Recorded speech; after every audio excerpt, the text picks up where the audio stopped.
Hey, what's up, guys? What is up? So, actually, I've just come back from the cinema, me and my girlfriend, and it literally opened today. It literally opened today, and it's like 10 steps from my house. And it's just the reason why it flabbergasts me is because since when can you say, oh, I've been to the cinema on opening day? I'm a big cinema guy, I'm an actor. I feel like cinemas is just should be protected at all costs. It's the most magical place on the planet for me, the cinema.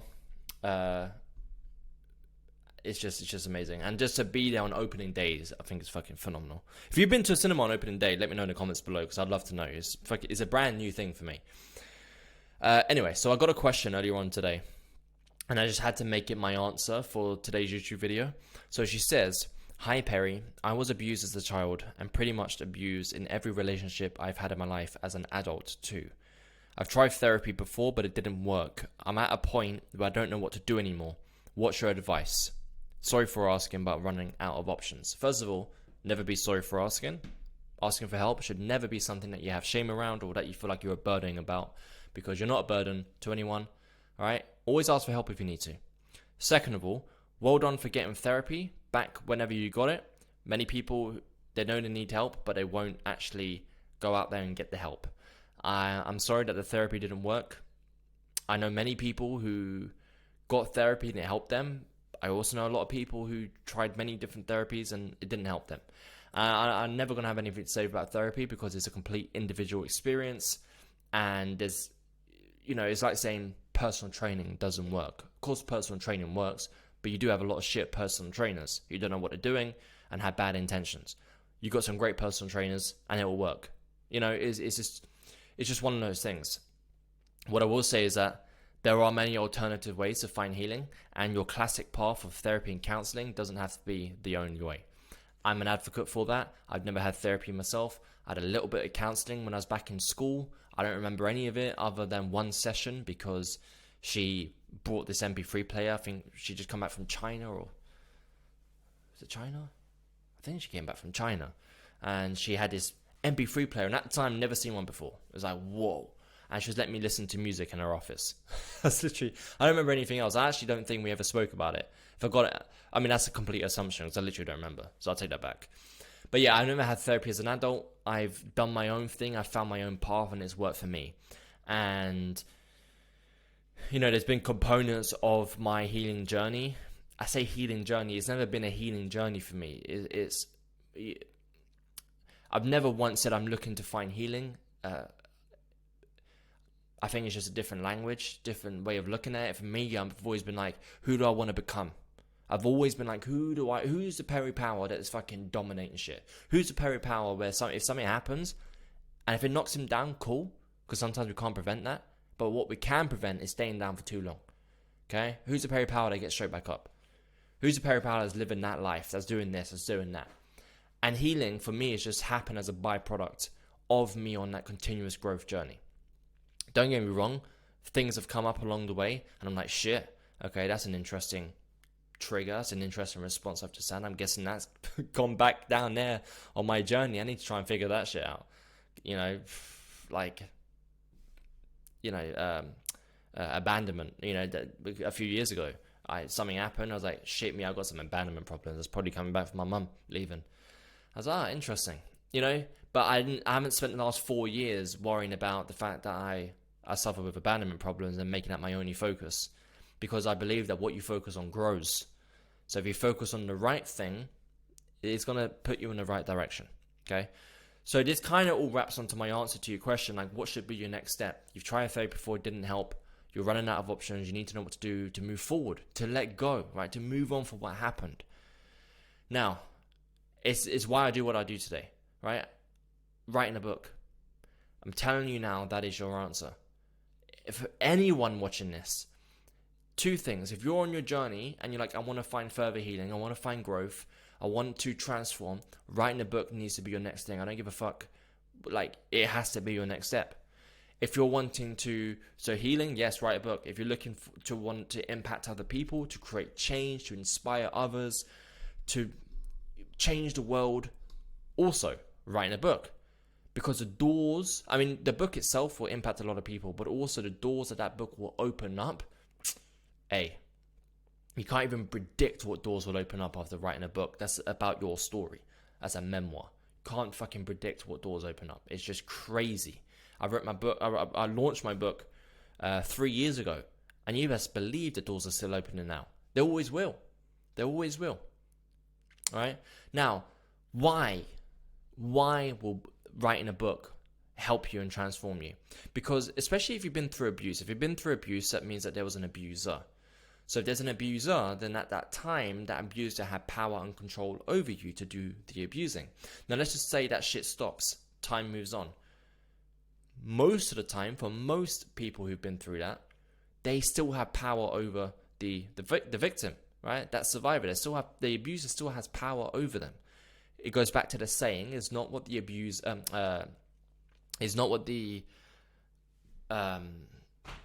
burglar takes from your home is what they leave behind." It's those fragments. Those fragments is what causes you to feel powerless, causes you to feel like you're a victim of life, causes you to feel like you're being puppeted, and you're not in control of anything, because you're not.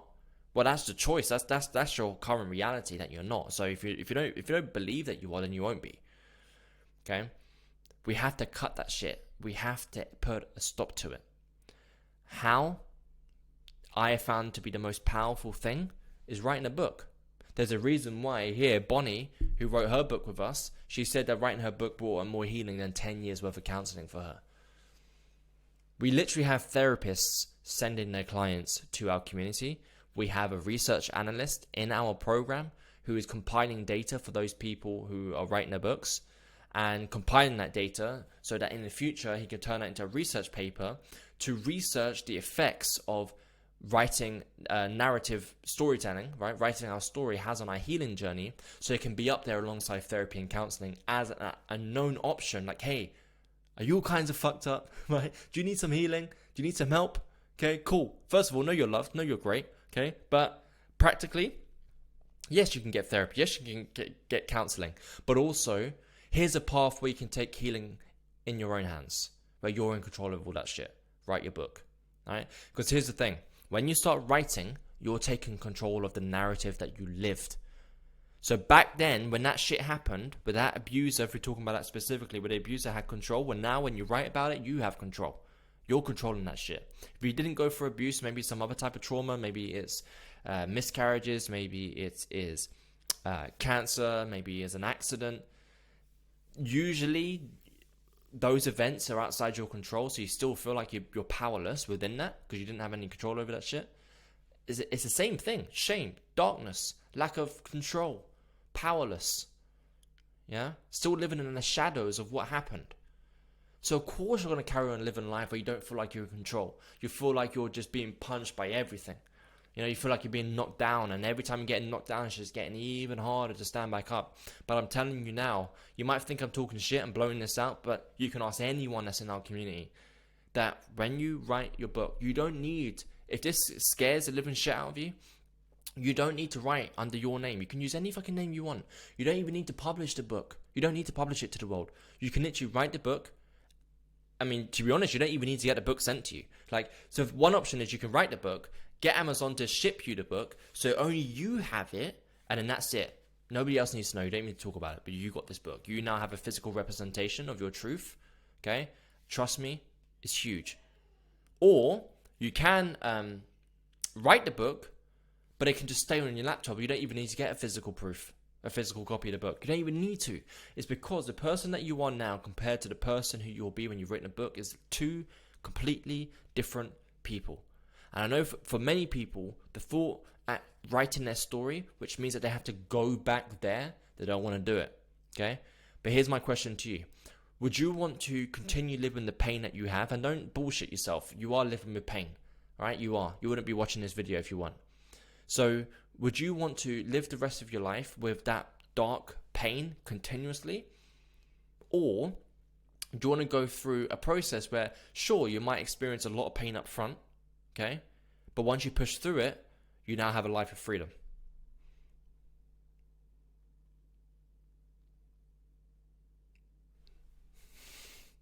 Okay?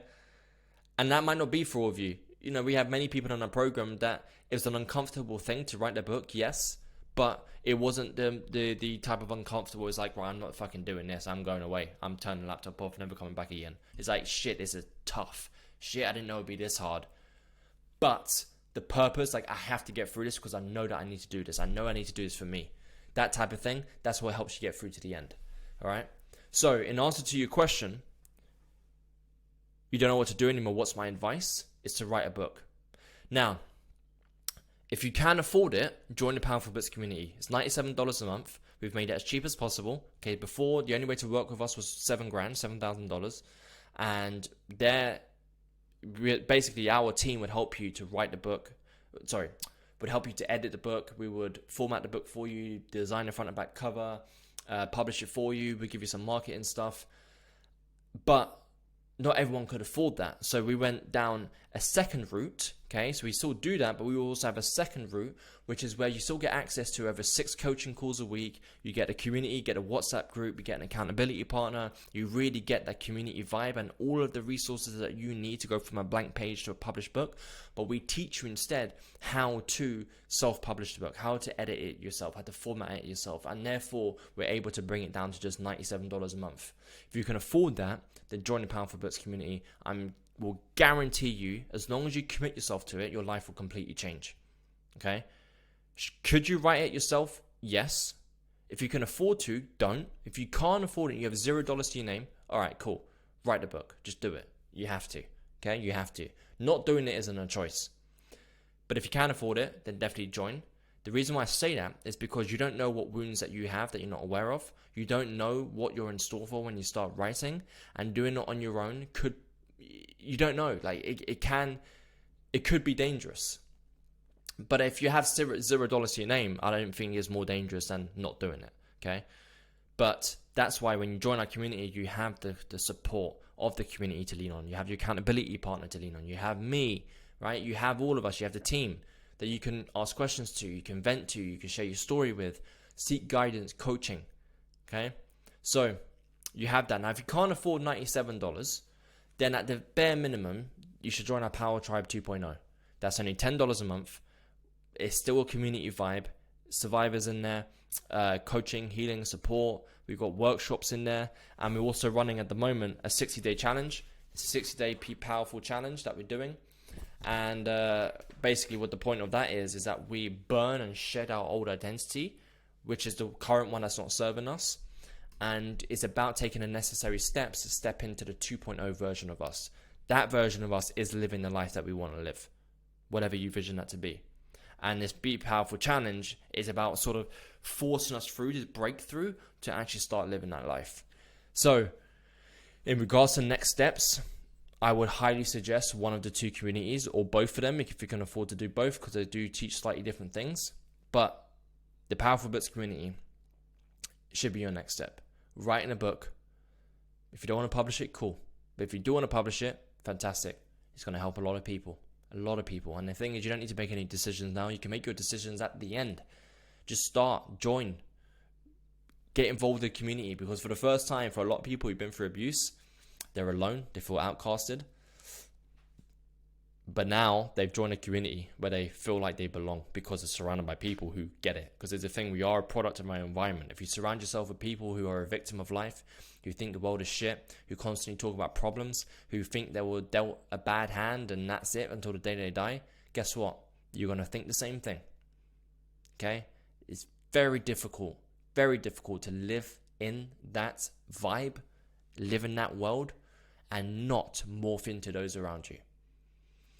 But saying that, you can surround yourself with people who see themselves as warriors, who see the world as a great and beautiful thing, who see that the shit that they've been through, something that doesn't define them, it's just part of their makeup. But they're all steering towards living a better life, impacting people, doing good things in the world, changing the law, doing more books, building an audience, getting a message out there, doing something, Living with purpose is the best way to summarize all of that.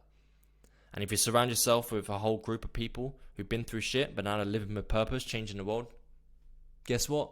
You're probably going to be doing the same thing. Okay? So, in answer to your question, what can you do as a next step? Join one of our communities. The link or links is below this video. All right? Hope that helps. Let's go. You're a warrior and you're a leader. Okay? I promise you, you are. As you wouldn't be here today.